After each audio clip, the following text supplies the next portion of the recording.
మాతృదేవోభవ. శిశువైనీయొడినాడు వేళలను రాశీభూత ప్రేమార్ద్రతావశతన్ లోకములెల్ల నాకములుగా భావంబులో దోచే నేడశనంబున్ గ్రసించు ముష్కరుల అన్యాయంబులం చూడగా పశుతత్వము భయము గొల్పెడిని నీ బంగారు నంకమ్ములో శిశువై పండగ చేయుమెల్లప్పుడు కాశీవాస భాగ్యం బదే కాశీవాస భాగ్యం బదే. ఏబిఎన్ ఆంధ్రజ్యోతి ప్రేక్షక మహాశయులందరికీ నవజీవన వేదం అనే కార్యక్రమంలో 172వ భాగానికి స్వాగతం పలుకుతాం. నిన్నటి భాగంలో మనం ఆధ్యాత్మికత పేరు మీద చలామణి అవుతున్న గుడ్డి నమ్మకాలని ధూర్జటి ఏ విధంగా కడిగేస్తున్నాడో చెప్పుకున్నాం. ఆ ప్రక్షాళన పూర్తి చేసి మళ్ళీ మనం భగవద్గీతలోకి వెళదాం. కలలంచున్ శకునంబులంచు గ్రహయోగంబంచు సాముద్రికంబులటంచున్ తెవులంచు అరిష్టమనుచున్ భూతాదులంచున్ విషాదులటంచున్ నిమిషార్థ జీవనమునందున్ ప్రీతి బుట్టించి ఈ సిలుగుల్ ప్రాణులకెన్ని చేసితివయా శ్రీకాళహస్తీశ్వర. కలలు శకునాలు చెప్పుకున్నాం. గ్రహయోగం అపూర్వమైన ఖగోళ శాస్త్రానికి అన్వయించేటువంటి జ్యోతిష్ శాస్త్రాన్ని ఆ రకమైన ప్రజ్ఞ తగ్గిపోయి వ్యక్తులకు చెప్పడం మొదలుపెట్టారు. చెప్పొచ్చు, తప్పు లేదు. కానీ పుట్టిన తేదీ, సమయం, క్షణం కూడా ఖచ్చితంగా తెలియాలి. ఆ తెలుసుకుని చెప్పడం వల్ల కూడా, వినడం వల్ల కూడా ప్రయోజనం. ఏదొస్తుందో తెలుస్తుంది అంతే. దానివల్ల ఏమైనా కొంచెం జాగ్రత్త పడితే పడగలం, అంతకుమించి దాన్ని ఆపలేం. అది ఎవ్వరూ జ్యోతిష్ శాస్త్రవేత్తలు అంగీకరించరు, వినేవాళ్ళు కూడా అంగీకరించరు. కానీ అందరికీ ఈ పిచ్చి పెరిగింది ఈ మధ్యన.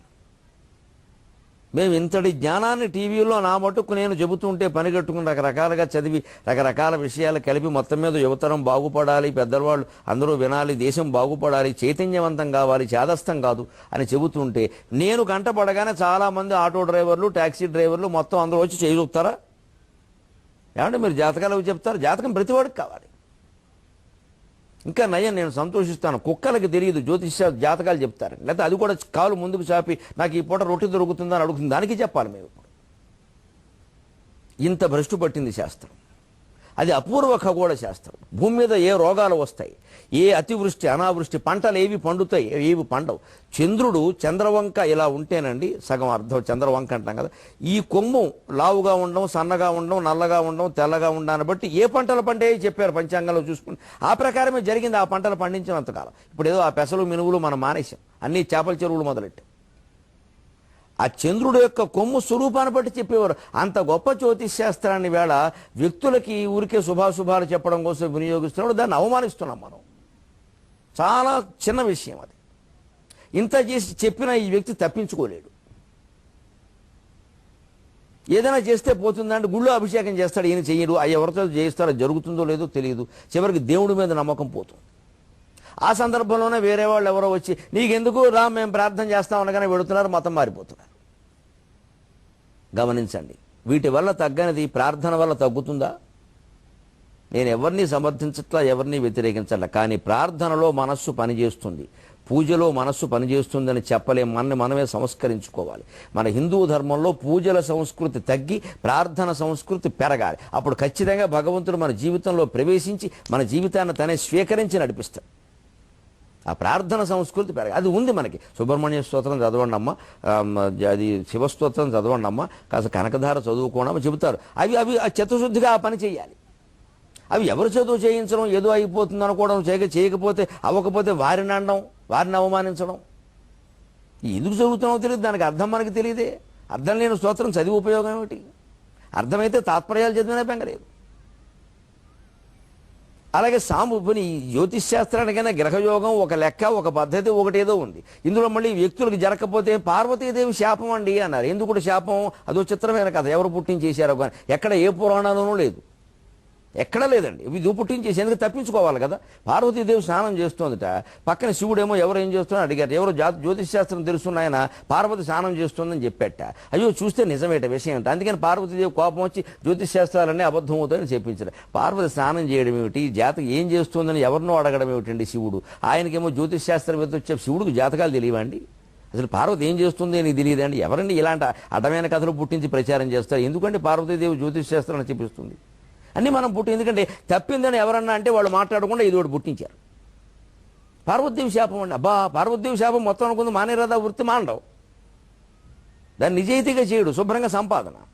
ఇంతంత పిండికెట్లు పెట్టేయడం, పత్రికల్లో పెద్ద ప్రకటనలో. ఇక ఎంత భయంకరమైన బొట్టెడితే అంత గొప్ప జ్యోతిష్ శాస్త్రవేత్త. ఇక దీంట్లో మళ్ళీ ఇంకా రకరకాల అంకెలు మార్చుకోండి, అక్షరాలు మార్చుకోండి, రుద్రాక్షలు వేసుకోండి, తులసి పూసలు వేసుకోండి, రాళ్ళు వేసుకోండి, రప్పలు వేసుకోండి, బుద్ధి మార్చుకోమని ఒక్కడే చెప్పడు. ఇదంతా జరుగుతున్న పచ్చి మోసమా కాదు? దీన్ని కాదండి దుర్జడు రేపెడుతున్నది. సాముద్రికంబులటంచును అదొకటి. పోనీ గ్రహానికైనా గ్రహయోగానికైనా పోనీ గ్రహాలు నడక వ్యవస్థ ఏదో ఉంది. చేతిలో గీతలకు ఏముందండి? వాస్తవంగా చెప్పాలంటే తల్లి కడుపులో బిడ్డ శరీరం తయారవుతున్నప్పుడు ఇలా చేతులు ముడుచుకుని ఉంటాయి. సరిగ్గా చేతులు ఎక్కడ ముడత పడతాయో అక్కడే గీత వస్తుంది. మీరు చూసుకోండి, ఇక్కడ ముడత పడింది. ఇది గీత పడక ఏమవుతుందండి? ఒక బట్టను ఇలా మడత పెట్టి ఒక గంట సేపు బట్టి పెడితే గీత పడడం లేదండి, తెలిసిపోవట్లేదు. దీనికి జాతకానికి సంబంధం ఏంటి? ఎలా నమ్ముతున్నాడు అసలు మనం దీన్ని?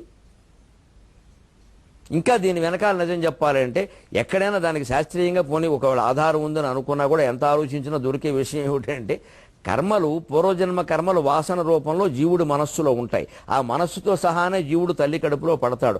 ఆ జీవుడు మనస్సులో పడిన ముద్రలు వాడి శరీరంలో కొన్ని గుర్తులుగా మారే అవకాశం ఉంటే ఉండొచ్చు. అది నిరూపించగలిగిన విషయం కాదు. అందరికీ ఇక్కడే ఉంటుంది కదా, ఇక్కడి నుంచి ఇంకెంతవరకు ఎందుకు ఉంటుందండి? అందరికీ ఇలాగే ఎందుకు ఉంటుందండి? కాదు, కొంచెం తేడా ఉండొచ్చు. ఆ కొంచెం తేడాను బట్టి భార్య ఎవరో భర్త ఎవరో, ఇది ధనరేఖ ఇది ఘనరేఖ అని మనం పెట్టేసాం ఈ పేర్లని రేఖలకి. వీటికి ఏం ఆ ప్రమాణమే లేదు ఇక్కడ. ఇంక ఇక్కడ ఉండే లెక్కలను బట్టి సంతానం అవి కొన్ని లక్షల మందికి తప్పాయి. నిజం జరిగిందనడానికి అవకాశాలు చాలా తక్కువ. దీని మీద మోసాలు కొన్ని. ఇంక చేయి చూస్తాం, కాలు చూస్తాం. చిలక జాతకాన్ని కూడా మనం బ్రహ్మాండంగా నమ్మేస్తున్నాం అయ్యే మన అజ్ఞానానికి. సాముద్రికంబులటంచున్ ఇక ఎక్కడి నుంచి అక్కడ సూడు ఉంది, ఇక్కడేమో జుట్టు ఉంది, ఇక్కడ జుట్టు లేదు కాబట్టి నీ జాతకం ఎలా ఉంటుంది. ఇక మోచే దగ్గర సూడు ఉంది, ఈ సూడు ఉంది కాబట్టి నీకు మలుపు తిరుగుతుంది. ఈ శరీర నిర్మాణంలో జరిగే మార్పులు ఇవన్నీ ఈ సూడులు ఏర్పడడం పోవడం దాన్ని బట్టే అండి. దాన్ని బట్టి గ్రహిస్తాం ఆ లెక్కల్ని. ఈ జంతువులకు చెబుతారు, నిజానికి మనుషులు చెప్పేస్తున్నారు పట్టుకొచ్చి. సాముద్రికంబులటంచున్ తెవులంచు రకరకాల రోగాలు రావడం. రోగాలకి సరైనటువంటి మందు వాడకుండా ఏదో భూత ప్రేత వైద్యాల ద్వారా నయమైపోతున్నాయి. ఎన్ని రకాల మాయలు జరుగుతున్నాయి. ఏదో పడేసి తొక్కడం, రకరకాల బలులు ఇవ్వడం, ఇదంతా అజ్ఞానం కాదు. అరిష్టమనుచున్ ఏదో ఇక వాస్తు ప్రకారం ఏదో అరిష్టం అన్నాం, దానికి ఏదో పూజ అన్నాం, దానికి ఏదో అక్కడ కొట్టేయాలన్నాం, ఇక్కడ తీసేయాలన్నాం. ఈ రకమైన అజ్ఞానాలు. విషాదులటంచున్ భూతాదులంచున్ ఇక దెయ్యం పట్టిందన్న దాన్ని వదిలించడానికి రకరకాల ప్రయత్నాలు. మనిషి మనోధైర్యం సన్నగిల్లగానే రకరకాలు పడుతూ ఉంటే దానికేముంది? అందుకని దానికి మళ్ళీ భూతప్రేత విశేషాలు, మాంత్రికులు, గొడవలు, గీతాంజలి సినిమాలు ఇవి పెట్టి చివరికి సూర్యుడు ఏమంటాడంటే నిమిషార్థ జీవనమునందున్ ప్రీతి పుట్టించి ఇన్ని పెట్టావు కలలు, శకునాలు, గ్రహయోగము, సాముద్రికాలు, విషాదులు, తెవులు, అరిష్టం, భూతాదులు అంటూ ఇంత చేసి మేము బతికేది నిమిషన్నరే కదయా అన్నాడు. 100 ఏళ్ళు ఎవడు లేడు, 70 ఏళ్ళు, అందులో 35 ఏళ్ళు నిద్ర, ఇంకో 10 ఏళ్ళు కామకృత్యాలు, కాలకృత్యాలు సరిపోయే. గట్టిగా బతికి సుఖాలు అనుభవించింది 10 ఏళ్ళు కూడా లేదు. దీనికోసం ఇన్ని నమ్మకాలు అవసరమా మనిషికి? ఎన్ని పెట్టేసేవయ్యా మనిషి జీవితానికని బాధపడ్డాడు. ఎంత తీవ్రమైన విషయం అండి మనం ఆలోచించాలి. ఎందుకంటే ప్రసార సాధనాల ద్వారా ఇది బాగా ప్రచారం అవుతాం. డబ్బులు ఇచ్చి పెట్టించుకుంటున్నారు శుభ్రంగా కార్యక్రమాలు. యంత్రాలు అనడం, తంత్రాలు అనడం, రకరకాలు చెప్పడం. ఈ బిళ్ళ మెళ్ళలో కట్టుకోండి, ప్రయాణం అలా పెళ్ళి అయ్యాక 2 బిళ్ళలు కట్టుకున్నాం, మంగళసూత్రాలు ఏమైనా జరిగితే వాటి వల్ల జరగాలి. ఇంకా మళ్ళీ ఇదో బిళ్ళ, ఇక్కడ హనుమంతుడి బిళ్ళ, అమ్మవారి బిళ్ళాను, ఇది కట్టేసుకోండి మొత్తం అంతా అయిపోతుంది. వెంటనే దానికి జంబో ప్యాక్కు, కుంబో ప్యాక్కు 6700, 3800 అవి ఎప్పుడు అంకెలు మీరు గమనించండి. 5000, 6000 ఉండవు, 100 తక్కువ ఉంటుంది. ఎందుకంటే ట్యాక్స్ ఎగ్గొట్టడానికి. 6000 అయితే ట్యాక్స్ వేరు, 5000 అయితే ట్యాక్స్ వేరు. అందుకని 5800 అంటాడు. ఎందుకంటే అప్పుడు 6000కి వచ్చి ట్యాక్స్ పడదు, 200 తక్కువ కాబట్టి 5000 మీద పడే ట్యాక్స్ పడుతుంది. చెప్పుల రేట్ ధరలో చూడండి 399, 499, ఈ రూపాయి ఎక్కడదో, ఎందుకంటే పన్ను ఎగ్గొట్టడానికి. ఈ ఉపాయాలన్నీ చేస్తూనే మనం పడిపోతున్నాం. వీరు విశాఖపట్నంలో కలవడానికి ఓ తేదీ, విజయవాడలో కలవడానికి ఓ తేదీ, వల్లకాట్లో కలవడానికి ఓ తేదీ ఇస్తారు మనకి. వీరు విశాఖపట్నంలో విజయవాడలో కలుస్తారు, మన వల్లకాట్లో కలుపుతారు. ఇదంతా ప్రచారం అవుతుందండి. దీన్నే దుర్జడు ఖండిస్తున్నాడు. సాహిత్యం చదివితే చైతన్యవంతులు అవుతాం, చదవకపోతే చేదస్థ పెద్ద మనుషులం అయిపోయి జీవితాన్ని నాశనం చేసుకుంటాం. ఒక క్షణం విరామంతో ఈ జీవితానికి వెలుగిద్దాం. నవజీవన వేదానికి పునఃస్వాగతం. సంతుష్ట సతతం యోగి యథాత్మా దృఢ నిశ్చయ మయ్యర్పిత మనోబుద్ధి యో మద్భక్త సమే ప్రియ. భక్తి యోగంలో నిజమైనటువంటి భగవంతుడికి ఇష్టుడైన భక్తుడు ఎలా ఉండాలో చెబుతున్నాడు.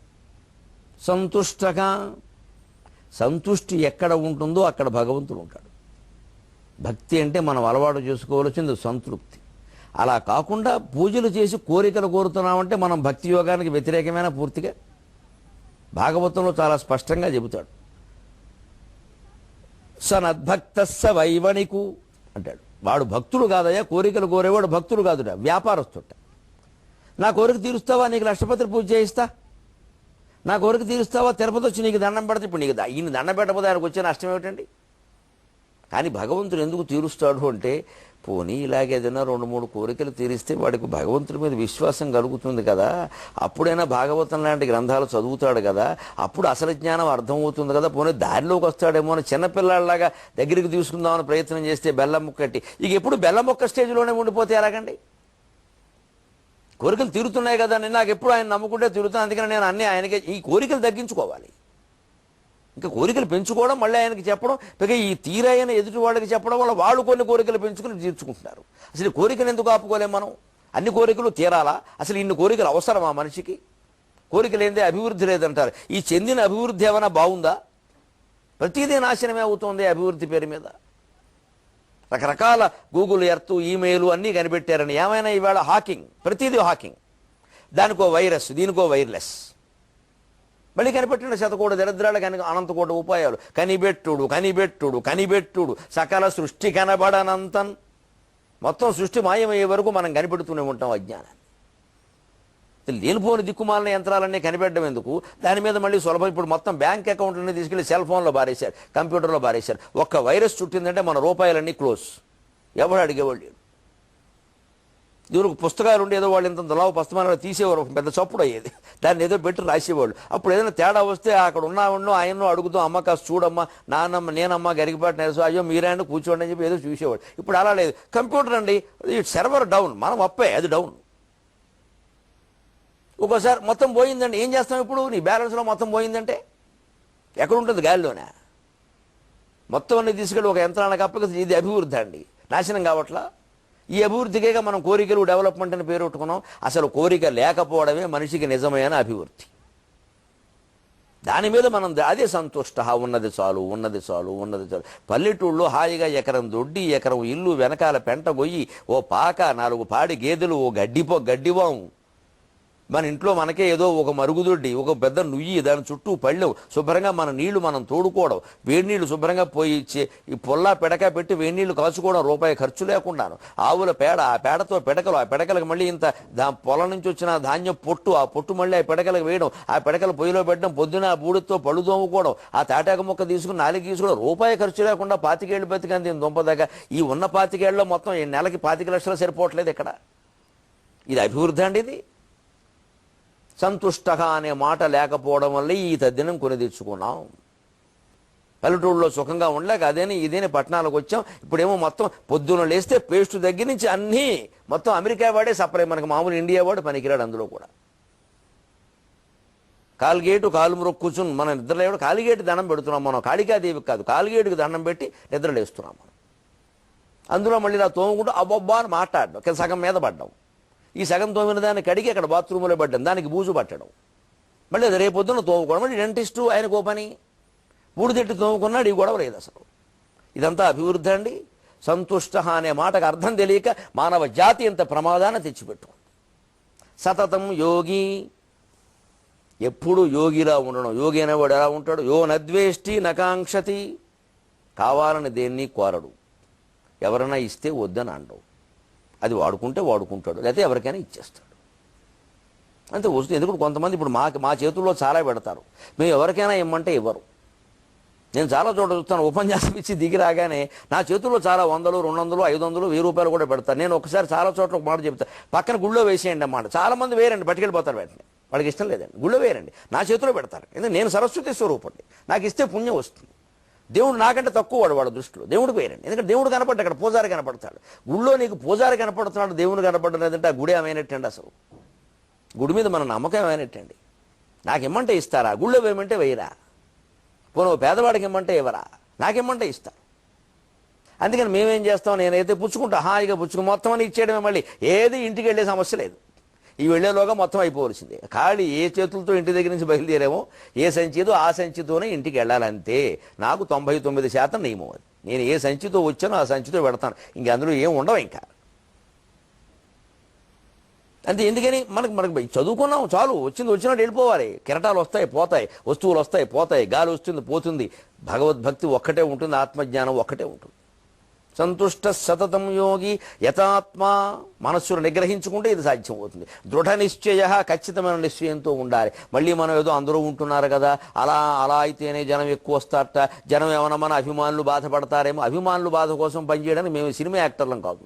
మా వ్యాపారాలు దెబ్బతింటారు కూడా మాకున్న జ్ఞానవిహానం అవసరం. ఓ సినిమా యాక్టర్ అయితే అభిమానులు జారిపోతే మనకి సినిమాలు ఉండవేమో, అభిమాన సంఘాలు లేకపోతే, సినిమాలు లేకపోతే మన వల్ల మాకేం అవసరం. ఈ వ్యాపారం ఈ క్షణం మూసేయడానికి సిద్ధం. అదే జ్ఞానం. అందుకే అభిమానులు జారిపోవడం, బాధపడడం, గాయపడడం ఇవన్నీ జ్ఞాని అయిన వాడు పట్టించుకునే విషయాలు కావు. అసలు అభిమానుల గురించి పట్టించుకుంటే వాడిని జ్ఞాని అనరు. అభిమానించుకోవడం అభిమానుల పని, వారందరినీ అభిమానించడం మా పని కాదు. సంతుష్ట సతతం యోగి యథాత్మా దృఢ నిశ్చయక యో మద్భక్త సమర్పిత మనోబుద్ధికి. మనస్సుని బుద్ధిని మొత్తం నాయందర్పించిన వాడు ఎప్పుడూ నమశివాయ నమశివాయ నమశివాయ. ఎవరేమిచ్చినా నమశివాయ, ఎవరేం పట్టుకెళ్ళిపోయినా నమశివాయ. పట్టుకెళ్ళినవాడు శివుడే, ఇచ్చినవాడు శివుడే, తిరిగి మనం ఇచ్చేస్తున్నది శివుడికి. మయ్యర్పిత మనోబుద్ధికి. ఆ మనస్సు బుద్ధి ఆయన ఏంది ఉంచడమే మనం చేయాలి. యో మద్భక్త సమే ప్రియ. చూడండి, భక్తి యోగం మొత్తం మీద ఇప్పటికి సగం పైన శ్లోకాలు పూర్తయితే. ఎందుకంటే భగవద్గీత మొత్తంలో చిన్న యోగాలు 2, భక్తి యోగం 1, పురుషోత్తమ ప్రాప్తి యోగం 1. 20 శ్లోకాలు మించి ఉండవు ఇందులో. 20లో ఇప్పటికి 12, 11 అవుతున్నాయండి. ఇందులో ఇంతవరకు మనం అనుకునే గుళ్ళు, గోపురాలు, తీర్థాలు, యాత్రలు, పూజలు, ప్రసాదాలు ఒక్కటి రాలేదు. గమనించండి, భక్తి అంటే ఎంత వ్యతిరేక ప్రచారం జరుగుతుందో. ఉన్న భక్తి వేరు, జరుగుతున్న భక్తి వేరు. ఇది భక్తి. నా యందు నీ మనస్సు నేర్పించు, బుద్ధి నేర్పించు అని చెబుతున్నాడు స్పష్టంగా. అది మనం అలవాటు చేసుకోవాలి. దాన్ని అలా అర్పిస్తే జరిగేది ఏమిటి? మనం ఏ స్థితిలో ఉంటాం, ఎంత జ్ఞానంతో ఉంటామంటే, సులభుల్ మూర్ఖులు అనుత్తమోత్తములు రాజులు గల్గి ఏ వేళనన్నలతన్ పెట్టిన నీ నీ నీ నీ పదాబ్జములు పాయంజాల. ఏ వేళనన్నలతన్ పెట్టిన నీ పదాబ్జములు పాయంజాల. ఏమిచ్చినన్ కలధౌత చలమేలుట అంబునితిలో కాపుండుట అబ్జంబుపై చెలువప్పన్ సుఖయింపగాంచుడజుమి శ్రీకాళహస్తీశ్వర. భగవద్భక్తి అనేది మనిషిని ఏ స్థితిలో ఉంచుతుందో తీసుకెడుతున్నాడు. నిజంగా మన మనస్సుని మనం భగవంతుని యందు బట్టి నిరంతరం నమశివాయ నమశివాయ నమశివాయ మన ఇంట్లో మనమే కూర్చుని మనం పని చేస్తున్నా సరే, ఏం చేస్తున్నా సరే, మనస్సులో నామాన్ని నడిపిస్తూ, అవసరమైన చోట మాత్రమే మాట్లాడుతూ, అవసరమైన చోట మాత్రమే ఆలోచిస్తూ, అవసరమైన పని మాత్రమే చేస్తూ, ఇలా మనో వాక్ కాయ కర్మ అనే త్రికరణాలని శుద్ధి చేసుకుంటూ అంతఃశుద్ధి మాత్రం, అంతస్తుని మాత్రం, అంతరంగాన్ని ఆయన మీదే పెట్టినట్లయితే కలిగే యోగం ఎటువంటిది అంటే, సులభుల్ మూర్ఖులు అనుత్తమోత్తములు రాజులు. అప్పుడు రాజులు, ఇప్పుడు నాయకులు. ఏదైతే వీళ్ళు సులభులు, వీళ్ళని ప్రసన్నం చేసుకోవడం ఎంతసేపు అండి? ఓ గట్టిగా పొగిడితే వచ్చి మన కాళ్ళమే పడతాడు. ఆయనకి 4 ఓట్లు వచ్చేలాగా, 4 ప్రయోజనాలు కలిగేలాగా మనం మాట్లాడితే ఆయనకు సంబంధించిన ప్రతి సభకి మన్నే పిలుస్తాడు. పెద్ద విషయం అది. ఆయన ఎంతకాలం ఉంటాడో తెలియదు, కానీ మనకేదో పదవి ఇస్తానంటాడు. మనకు ఆయన ఇచ్చే పదవి, ఆయన పదవి ఉంటే మన పదవి ఉంటుంది ఇక్కడ. రేపొద్దున ప్రభుత్వం మారితే ఆయన రాజీనామా చేయాలి. మాజీ మంత్రి, మాజీ ముఖ్యమంత్రి, మాజీ శాసనసభ్యుడు, మాజీ రాష్ట్రపతి దగ్గర నుంచి ఉంటారు.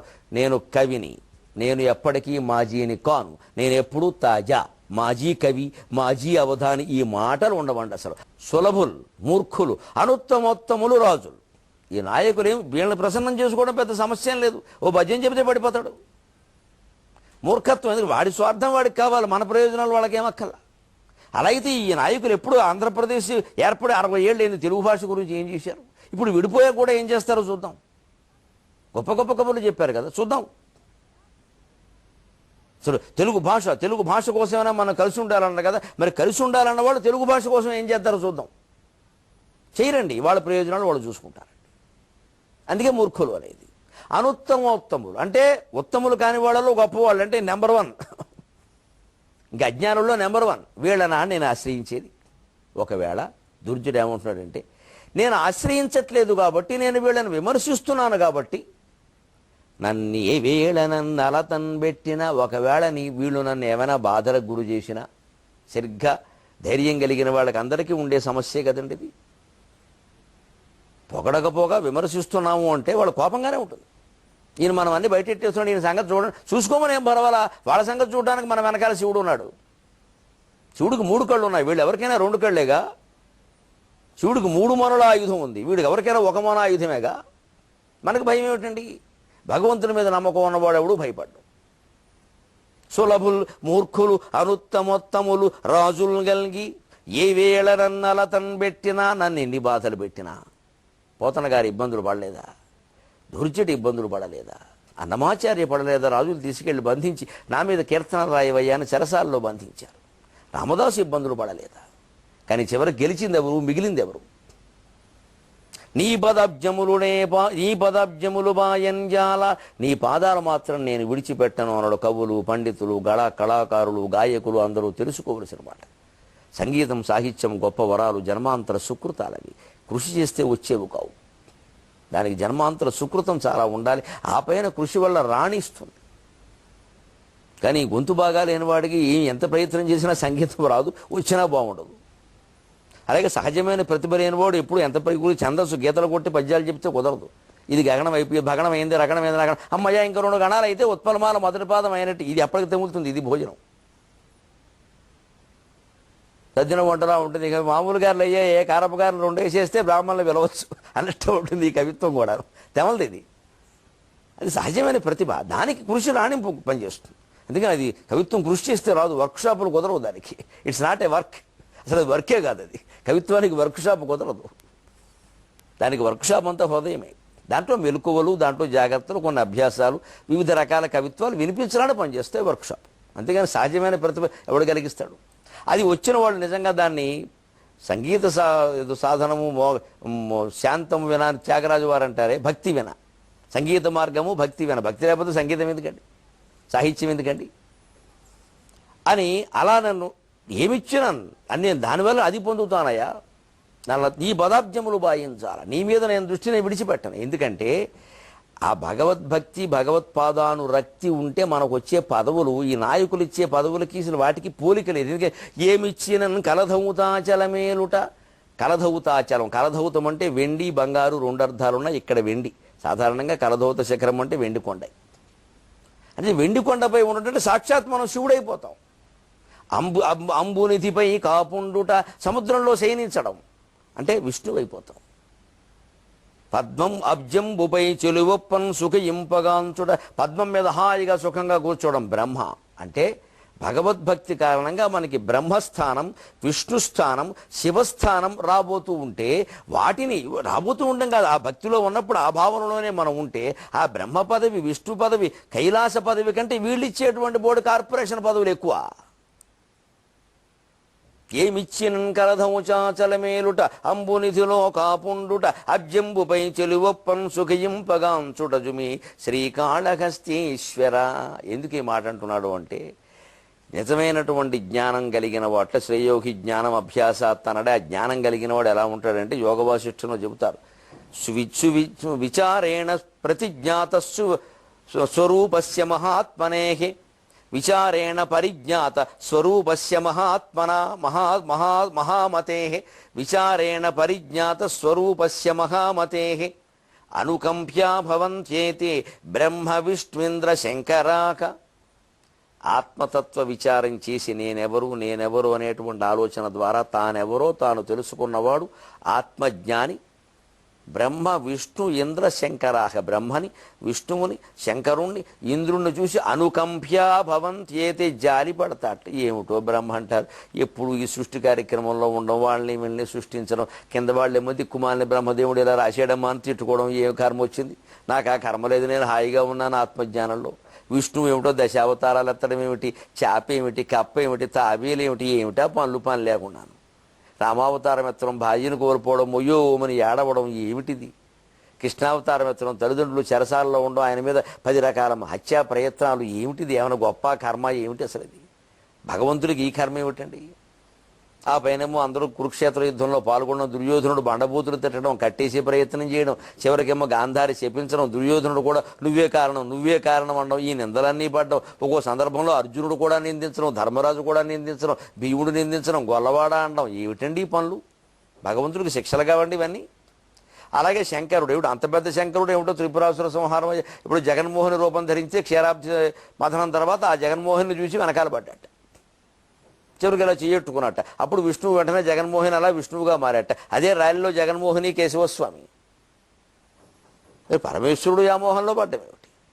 ఇదే వీళ్ళు పదవులు పొందేది. ఎవరో భృగు మహర్షి వచ్చారట, పరీక్షలు చేశారట, బ్రహ్మ శివుడు ఉత్తమ దేవతలు కాదన్నారట. ఇవన్నీనండి? విష్ణువు ఏదో దేవత, భృగు మహర్షి ఏమో తన్నట్ట విష్ణువుని. ఈ అవమానాలన్నీ పడ్డమా? అందుకని ఆత్మజ్ఞానం కలిగిన, సరే ఇంద్రుడు సరే ఎప్పటికప్పుడు పరిగెట్టడమే. ఆత్మజ్ఞానం కలిగిన వాడు బ్రహ్మని, విష్ణువుని, శంకరుని, ఇంద్రుని చూసి జాలి పడతాడు. కశ్చిత్ సురేంద్ర వందిత పదో నూనం మనీషా మమా యత్ సౌఖ్యాంబుధి లేశత ఇమే శక్రాదయో నిర్వృతాహ. మనీషా పంచకంలో చెప్పిన మాట. నిజమైన ఆత్మజ్ఞానంలో ఓలలాడేవాడు బ్రహ్మానందాన్ని, ఇంద్రానందాన్ని, దేవానందాన్ని అన్నిటినీ కూడా ముక్క అదంతా తీసిపారేనట. ఆ ఆనందాన్ని మనం పొందాలి. అందుకోసం భగవద్గీత చదవాలి. ఆ జ్ఞానంలోనే మనం నిలవాలి, అజ్ఞానాన్ని పోగొట్టుకోవాలి. సెలవు.